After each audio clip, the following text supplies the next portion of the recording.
Yes, the UN Human Rights Council actually did find Israel guilty of genocide, using completely false measures. So they first used the IPC report to prove some sort of starvation, but of course they forgot to mention that the IPC had to reduce the amount of starvation-related deaths needed to declare famine by half. So yeah, basically a complete lie.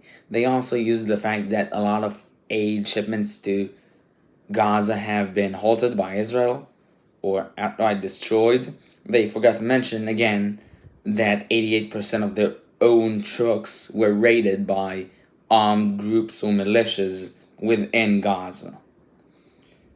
They also conveniently forgot the fact that according to their own statistics, about 2,000 calories have been let into Gaza per day per person for the last 2 years. Their own statistics. For the claim of genocide, of course, they tried to implement the Gaza Health Ministry statistics. Of course, the Gaza Health Ministry, of course, conveniently forgotten to mention, is run and funded by Hamas. But the UN still used those statistics despite the fact that they never verified them. Never. In the history of the Gaza Health Ministry, it was never verified. Despite the fact they declined using Israeli figures, which are just as verified, if not more.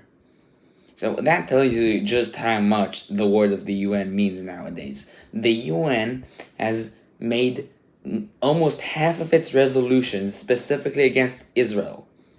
All the horrible countries you see in the world, countries like Russia, China, North Korea, Syria, Sudan, Lebanon, Yemen, who commit horrible human rights violations all the time, account for only half of the human rights resolutions. The other half is Israel alone.